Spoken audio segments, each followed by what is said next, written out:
Tong resident में hello अपनी पुरानी जिंदगी की हुई मिस्टेक्स के शौक में कंप्लीट गिल्ट में जा चुका था। वो चीख कर कहता है कि वो जानना चाहता है कि जो औरत मिस डोंग के डिस्गाइज बनाकर खड़ी हुई है वो असल में कौन है और उसकी मास्टर हेची कहाँ पर है। वो लेडी बर्फ जैसी कोल्ड आवाज में झूठ बोलती है कि उसकी मास्टर मर चुकी है और उसके साथ बाकी सबको भी खत्म कर दिया गया है और अब बस वो दोनों बचे हैं।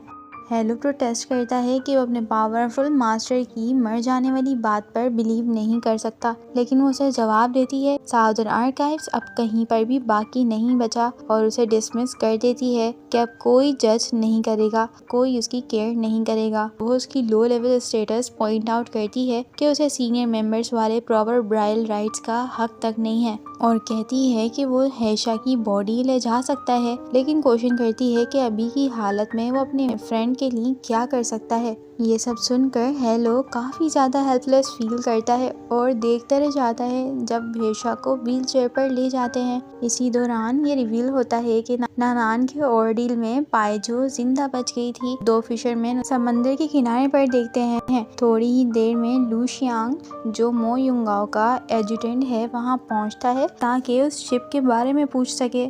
पाइजो को ऑपरेट करने को हाँ कर देती है, लेकिन एक कंडीशन रखती है कि उसे अपनी सिस्टर पाइयू से मिलना है। जुनशियांग इस डील के लिए अग्री कर लेता है और अब वो एक्सप्लेन करती है कि जब नानयांग में साउदर्न आर्काइव्स के 32 मेंबर्स कॉर्नर्ड हो गए थे तो उनमें से अक्सर ट्वाइलाइट ग्रास के पॉइजन से मर गए थे, लेकिन कुछ सर्वाइवर्स जिनमें एंटीबॉडीज थी उन्हें सिर्फ हेलोसिनेशंस ही हुए। वो और डिस्क्लोज करती है कि हेची शिप किंग की बेटी का डिस्गाइज बनाकर नानान पर बोर्ड हुई थी और उसकी पूरी यूनिट को वाइप आउट कर दिया। सिर्फ पाइजू अकेली जिंदा वहां से बच सकी। इस रिविलेशन के बाद हेची वापस याचंग आ चुकी है और अभी टोंग रेजिडेंस में हाइडिंग कर रही है। जुनशियांग अपने आदमी को ऑर्डर देता है कि पाइजू को रुथलेसली एक्सिक्यूट कर दो क्योंकि अब वो उसके लिए बिल्कुल यूजलेस है। दूसरी तरफ ग्रीविंग और गिल्ट से लड़ा हुआ हेलो अपना एक पर्सनल आइटम ट्रेड करके 2 कॉफिन्स खरीदता है। उन्हें समंदर के किनारे ड्रैग करते हुए वो खुद को ड्राउन करने की तैयारी करता है, लेकिन हेची वहां लास्ट टाइम पर आकर उसे रोक लेती है।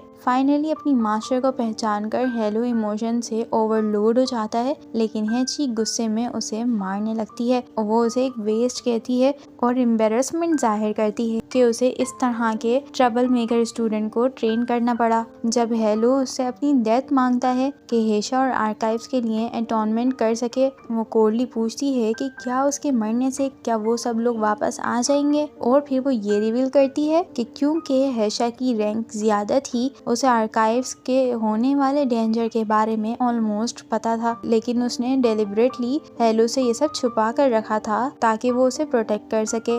अपने फ्रेंड के अपने खातिर उठाए हुए बोझ को समझकर हेलो शैटर हो जाता है। हेची उसे समझाती है कि इंसान सिर्फ कंसीक्वेंस से डरता है, लेकिन अब उसे अच्छी डीड्स करना शुरू करना होगा अगर बेटर आउटकम चाहिए, खासकर क्योंकि हेशा अब उसकी शील्ड करने के लिए इस दुनिया में नहीं है। सुसाइड अटेम्प्ट पर टॉन्ट करने के बावजूद हेची एक्सेप्ट करती है कि हेलो में कम से कम कंसाइंस है और अब वो उसे सोचने पर फोर्स करती है कि क्या इतना मेंटली स्ट्रॉन्ग हेशा खुद को इतनी इजीली मरने देता या नहीं। और फिर वो यहाँ पर एक क्लोजली गार्डेड आर्काइव की सीक्रेट रिवील करती है कि हेशा पूरी तरह से मरा नहीं है, बल्कि लाइफ और डेथ के दरमियान सस्पेंडेड स्टेट में है। उसे पुराने साउदर्न आर्काइव रिकॉर्ड्स दिखाते हुए जो दाओगोंग के 25 साल के हैं, वो एक्सप्लेन करती है कि इन्वेस्टिगेटर्स ने शियाचंग के माउंटेन्स के नीचे एक अंडरग्राउंड रियलम डिस्कवर की थी। साउदर्न आर्काइव इस रियलम के ऊपर कंस्ट्रक्ट किया गया था ताकि उसे सील कर सके और अपने लोगों को प्रोटेक्ट कर सके। एक्सप्लोरेशन के दौरान एजेंट्स ने एक mysterious body of water discover की। जो भी किसी ने एंटर किया उसके बॉडी टेम्परेचर अचानक से ड्रॉप हो जाता और वो प्रोलॉन्ग सस्पेंडेड एनिमेशन में चला जाता था, जहां ना सांस थी और ना ही पल्स। बाद में उन्हें पता चला कि पानी में रहने वाला एक पैरासाइट वर्म हेजुन के डेडली टॉक्सिन को न्यूट्रलाइज कर रहा है। इसे एक इफेक्टिव एस्केप मैकेनिज्म समझकर आर्काइव्स ने इन चीजों से 2 मेडिसिन बनाई जिनसे एजेंट्स पेरिलस मिशन के दौरान फेक डेथ का नाटक कर सकें। और अब अगर हेशा को रिवाइव करना है तो हेलो को एंटीडोट ढूंढना होगा, लेकिन हेची एक्सप्लेन करती है कि इसको बनाने के लिए 3 एक्सेप्शनली रेयर हर्ब्स चाहिए। ये इंग्रेडिएंट्स आर्काइव के अंदर लॉक्ड हैं, जिसे उसने पानवा रीफ के डिजास्टर के बाद 3 साल पहले सील कर दिया था ताकि हॉस्टाइल फोर्सेस से प्रोटेक्ट कर सके। Main facility heavy defensive mechanism के नीचे सील्ड है, लेकिन एक सीक्रेट अल्टरनेटिव एंट्रेंस भी है। यह एंट्रेंस कंटिन्यूअसली अपनी लोकेशन शिफ्ट करता है, साथ ही बहुत कॉम्प्लेक्स सिस्टम से प्रोटेक्टेड भी है, जिसे वेरियस हाई रैंकिंग एजेंट्स ने सेगमेंट्स में डिजाइन किया था। हेशा इस सिस्टम का फाइनल आर्किटेक्ट था, मतलब सिर्फ हेलो के पास ही इसको डेसिफर करने का चांस है।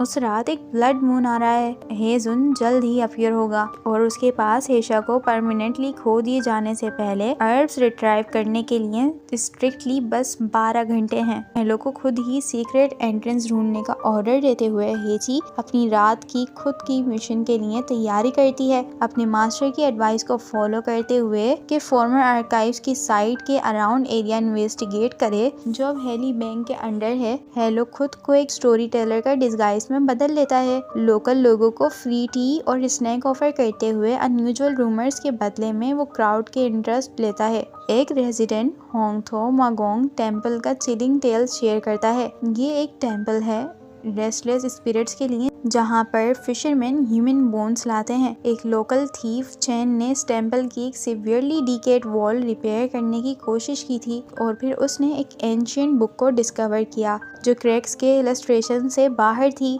इसके कुछ ही दिनों बाद चैन मिस्टीरियसली वैनिश हो गया और उसे सिर्फ वॉल की एक नैरो क्रीव में टाइटली वेज पाया गया, जिसकी वजह से स्क्वीज होकर उसकी डेथ हो गई थी। स्टोरी टेलर की ऑडियंस ये भी मेंशन करती है कि एक साइट से एक बुक रिकवर की गई थी जिस पर साउदर्न आर्काइव्स का टाइटल था, जिससे हेलो को एंट्रेंस की लोकेशन का एक वाइटल क्लू मिल जाता है।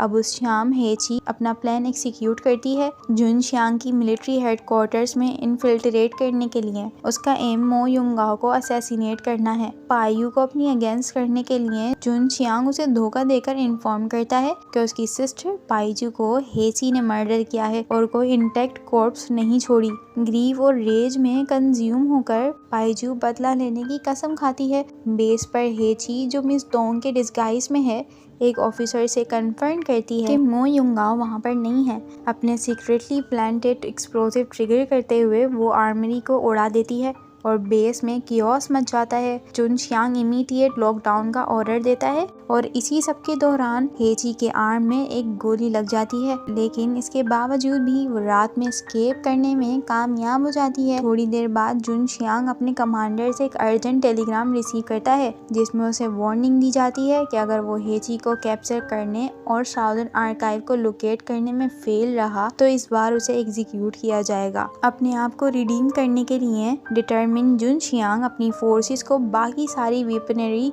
यूज करने और डोंग रेसिडेंस पर अटैक करने के लिए डायरेक्ट ऑर्डर देता है ताकि उसे कैप्चर कर सके।